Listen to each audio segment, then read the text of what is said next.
जय हिंद। आगे बढ़ने से पहले एक चीज़ क्लियर कर दूं, कुछ लोगों ने गलती से सब्सक्राइब कर लिया है और वो लगातार हर्ट हो रहे हैं, तो वो अनसब्सक्राइब कर सकते हैं। क्योंकि मेरी अकाउंटेबिलिटी किसी पॉलिटिकल पार्टी के लिए नहीं है, मेरी अकाउंटेबिलिटी मेरे धर्म को लेकर है और वो मैं बखूबी कर रहा हूँ।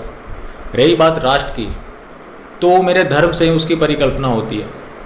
हमारे पूर्वजों ने महाभारत किए थे, उतना बड़ा भूभाग था। आज हम भारत में अस्तित्व की लड़ाई लड़ रहे हैं। जानते हैं क्यों? इसी चाटुकारिता और झूठी दिलासा में जो कि आज समाज कर रहा है। आज मैं जिस टॉपिक पे बात करने जा रहा हूँ, मैं चाहता तो डायरेक्ट उस जिहादी को गाली दे सकता था, लेकिन गाली देने से आपको कोई फ़ायदा नहीं होने वाला। क्योंकि जिहादी का काम है जिहाद करना, वो करेगा। उसके लिए मैटर नहीं करता कि वो किस पोजीशन में है। मोदी जी की तमाम स्कीमें होती है। आपके जहन में एक चीज़ बैठ गया है कि वो पढ़ लिख जाएंगे तो शायद उनका क्लास चेंज हो जाएगा, लेकिन जो जिहाद वायरस है ये बचपन में ही फिट कर दिया जाता है। क्योंकि जब मुजाहिद पैदा होता है उसी समय कटाई छटाई कर दिया जाता है, वहीं जिहाद वायरस एंटर कर जाता है। आपको लगता है कि शायद इसका क्लास चेंज हो जाए तो ये आदमी बन जाए, लेकिन ऐसा होता नहीं है। आज मैं जिसके बारे में बात करने जा रहा हूँ उसका नाम है मोहम्मद सिराज अनवर, जो कि एनसीईआरटी के प्लानिंग एंड रिसर्च का हेड है। उसके क्वालिफ़िकेशन की बात करें, एमए, एमफिल एंड पीएचडी की हुई है। इससे पहले वो पब्लिकेशन का हेड था, उससे पहले प्लानिंग एंड मॉनिटरिंग का हेड था। लेकिन ये जो कार्रवाई इसका शुरू हुआ 1997 से शुरू हुआ, उस समय इसने एनसीईआरटी ज्वाइन की। उससे पहले एएमयू का प्रोफेसर था। 2013 to 16 एनसीईआरटी के प्लानिंग एंड मॉनिटरिंग का हेड था। उस समय कांग्रेस की सरकार थी जब इसको रिक्रूट किया गया। 2016 to 19 एनसीईआरटी के पब्लिकेशन का हेड था। 2020 और अब तक प्रेजेंट है, ये एनसीईआरटी के प्लानिंग एंड रिसर्च का हेड है। इसको अब तक चेंज क्यों नहीं किया गया? इसके आर्टिकल्स कुछ इस प्रकार हैं: औरंगजेब एंड फेनेटिसिज्म, रियलिटी और मिथ।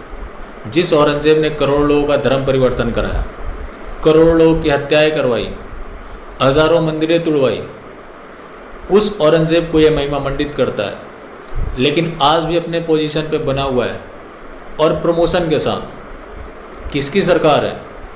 हिंदूवादी सरकार है। अब यहाँ इसके ऊपर कोई सवाल खड़े करता है तो लोग चले आते हैं। कोई तो एक ऐसी पार्टी है जो हिंदुओं की बात करती है।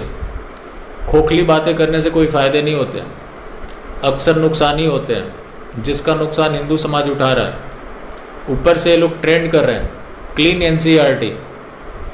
ट्रेंड करने वाले कौन लोग हैं? भारतीय जनता पार्टी के लोग। वो मिनिस्टर से क्यों नहीं मिलते?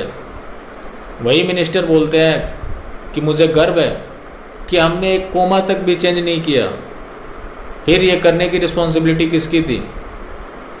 उन्हीं की थी।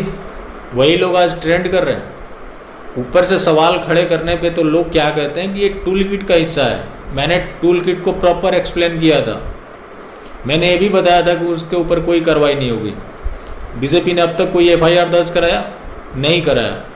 सुप्रीम कोर्ट में एक पीआईएल डला है, आप भी डाल सकते हैं। उससे क्या होगा? कुछ नहीं होगा। इससे पहले भी उनके खिलाफ दर्जनों ऐसे मामले हैं, लेकिन कहाँ कुछ हुआ। तो फिर कांग्रेस का तो काम है कि वो एंटी नेशनल एक्टिविटीज़ करेंगी, लेकिन कार्रवाई कौन करेगा? कांग्रेस की सरकार होगी, वो तो करेंगे नहीं, आप करेंगे नहीं, फिर कैसे होगा? ऊपर से जो सवाल खड़े करता है उसको टूलकिट का हिस्सा बताया जाता है। ये डर दिखाया जाता है कांग्रेस आ जाएगी। जब एग्जिस्टिंग पार्टी कांग्रेस से भी गई गुजरी है तो क्या फ़र्क पड़ता है कौन आएगा कौन जाएगा? ये काम उसका है कि वो तय करे कि उसे रहना है या जाना है। मेरा काम नहीं है। जब हम वैलिड सवाल खड़े करते हैं तो कुछ लोगों को तकलीफ़ हो जाती है कि इससे कांग्रेस का फ़ायदा हो जाएगा। आज पूरा सिस्टम कांग्रेस के लिए काम करता है, चाहे वो फेसबुक हो, ट्विटर हो, कोई भी सोशल मीडिया प्लेटफॉर्म हो, यहाँ तक कि मेन स्ट्रीम मीडिया हो, वो भी कांग्रेस के एजेंडे पे काम करती है। इनको कंट्रोल करना किसकी जिम्मेवारी थी? नरेंद्र मोदी की थी। नरेंद्र मोदी ने ये काम नहीं किया। तब तो सवाल खड़े होते हैं कि ये जानबूझकर नहीं किया या नरेंद्र मोदी को इस चीज़ की समझ नहीं है। क्योंकि विपक्षी हमेशा जो सवाल खड़े करते थे कि प्रधानमंत्री को तो पढ़ा लिखा होना ही चाहिए, वो बात आज सच होती दिख रही है। ये चुनावी मंचों से जय श्री राम का नारा लगाने वाले लोग, इनके अंदर आने वाला एनसीईआरटी आपके बच्चों को क्या पढ़ा रहा है? आप रामायण को सर्वोत्तम ग्रंथ मानते हैं, समझ नहीं आता क्यों? तुलसीदास जी ने स्त्री जाति की निंदा की है, बाली वध का समर्थन किया है, विभीषण के राजद्रोह की सराहना की है, विभीषण के ऊपर अत्याचार करने वाले राम को अवतार बताया है। ऐसे ग्रंथ में आप कौन सा सौंदर्य पाते हैं? अक्सर होता है कोई फेमिनिस्ट खड़ा हो जाता है और राम जी के ऊपर कोई अभद्र टिप्पणी कर जाता है। जब बचपन से उसको यही पढ़ाया जाएगा तो ऐसी ही चीज़ें बाहर आएंगी। वहाँ IT सेल भी एक्टिव हो जाता है और ट्रेंड करना शुरू कर देगा। लेकिन उस समस्या की जड़ कहाँ है? हमारी किताबों में। कांग्रेस के राज में भी वैसा ही रहा, भारतीय जनता पार्टी के राज में भी वैसा ही रहेगा। तो फिर दोनों में फ़र्क क्या है? आज उसी का परिणाम है जो NK अग्रवाल हिंदू ही होंगे। इन्होंने क्या लिखा है? Babur was a brave king. Babur को ये बहादुर बता रहा है। जाहिर सी बात है इनकी भी शिक्षा वैसे ही हुई होगी जैसा बाकियों की हो रही है। तो फिर ऐसे परिणाम आएंगे। हमें इस समस्या की जड़ में जाने की ज़रूरत है। जब आप समस्या की जड़ में जाते हैं वहाँ बात कहाँ आती है? सिस्टम के ऊपर आती है, जो कि हमारा सिस्टम पूरी तरह से नकारा है।